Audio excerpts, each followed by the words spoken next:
What if I hadn't wasted my money on this comic?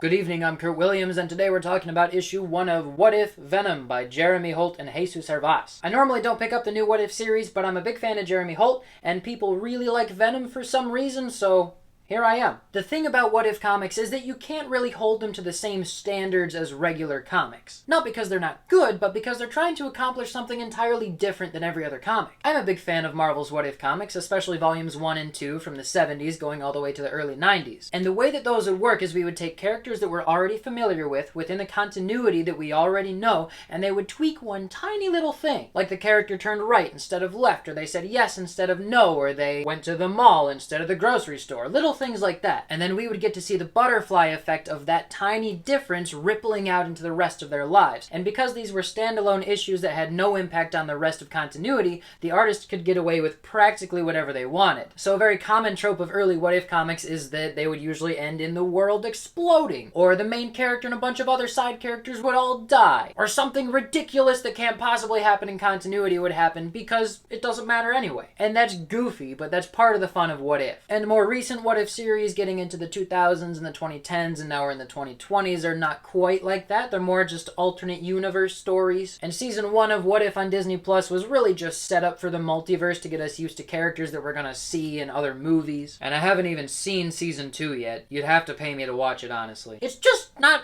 good. Anyway, because we're cramming so much exposition into every single issue, because one issue would be one What If universe, right? There would be a lot of dense montages that we have to get through before the big moment where the real drama of the difference in this universe can breathe. So the pacing of What If comics is historically not exactly elegant, but they're still a lot of fun, they're really campy, and that's the point. This issue is the first of a 5-issue miniseries where we see Venom hosting to 5 different characters: She-Hulk, Wolverine, Doctor Strange, Loki, and Moon Knight. And they really did She-Hulk dirty on this cover. All we can see of her is a green leg and a little bit of underboob. I didn't even know She-Hulk was going to be in this. So here's the skinny on the story. We got She-Hulk running into Eddie Brock on the night that he should be getting possessed by the symbiote, and she ends up hosting with the symbiote instead. And then we have a few years of insanity where she loses her job and her home and everything else, and eventually Moon Knight catches up with her and tries to help her because he knows something about bipolar disorder, and he can tell that she's got kind of these two voices in her head, which is what happens when you're possessed by Venom. And somewhere in there, Sabretooth shows up with his very scary belt that produces some super high-pitched sound that Venom doesn't like, and he manages to grab a sample of the symbiote and then runs away. So at the end of the issue, we see that Wolverine is trying to track down Sabretooth, and we don't know why yet, and it honestly doesn't even matter. I don't care. And I don't care because it kind of sucks. And here's why. We're not starting with familiar continuity. She-Hulk is working a boring, dead-end job where she's not respected, and nobody even seems to care that she's a superhero. I can't point to that part of her history in the main continuity. She-Hulk does absolutely nothing to get rid of the symbiote. She's smart, she has a lot of smart friends. Where are they? The passage of time is impossible to follow. At one point it says it's been years since the symbiote bonded with her, and it only feels like it's been maybe a week. The dialogue is so bad. Like I said, my standards for What If comics are kind of low because you have to cram so much information into each issue, so it's understandable if the dialogue feels a little bit jerky, but this is like, I can't believe this got past an editor kind of bad. There's no reference to any other important events in anybody's lives. In classic What If comics, we'd have the moment where everything goes differently, and then we'd see the same milestone moments in their life, but they're different now because of that one thing changing. So like, because Spider-Man tripped on a rock and got a broken ankle, he didn't go into space with the rest of the Avengers and experience the Kree-Skrull War where everybody died or whatever, so now he's the last hero on Earth. Which obviously that didn't happen, but that's just an example of the same events on the timeline we're used to happening, but because one character had a change, they're not a part of those events. Or maybe they are part of an event they otherwise weren't going to be part of. You get the idea. And we don't have any of that in this issue. We don't even have Spider-Man show up at any point to be like, hey, I see you're struggling with that thing that I just got rid of. She just gets possessed by the symbiote, gives up on everything in her life, starts eating people, and chalks it up to bad luck. And man, there's something to be said for the colorist in this issue, but the line work by Jesús Hervás is just so bad. Let me show you a couple things that I did like before I show you all the bad stuff. I think this panel is great. That's a great panel of the symbiote possessing She-Hulk. It's got lots of drama to it, great lighting, it's a great angle.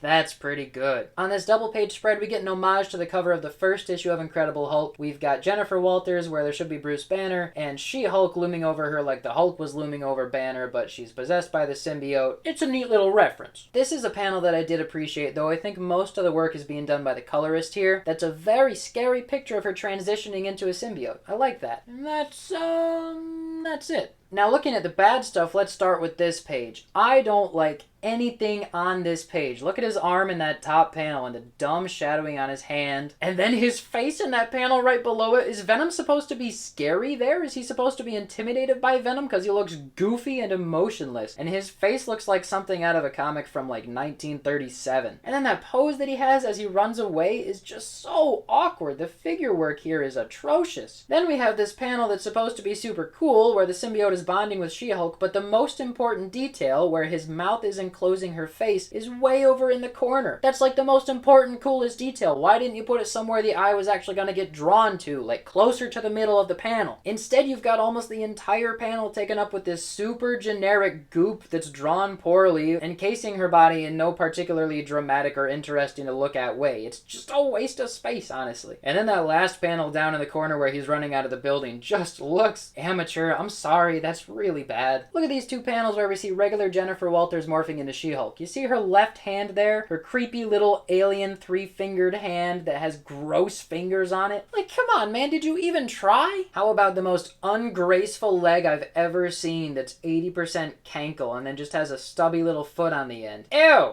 And then this last page, the big dramatic reveal of Wolverine, looks like he just didn't plan out his proportions at all. Why is this table only like 2.5 feet off the ground? How come his claws are only like 4 inches long? It's like he just didn't space anything out. He was like, I don't know, I'll have Wolverine up here and the guy down there, and I'll just zoom way in. I don't know.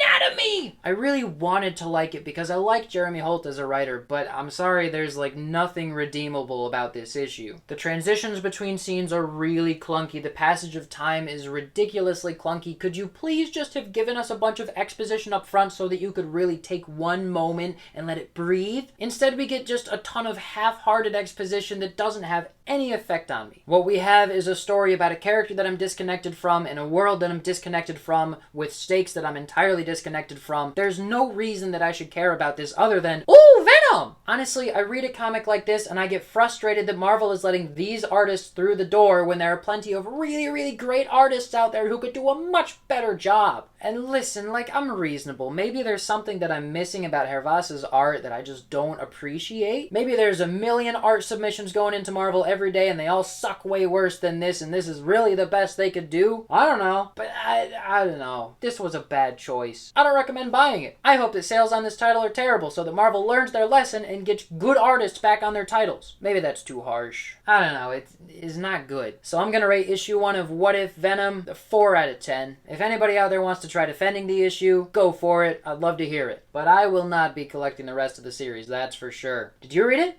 What do you think?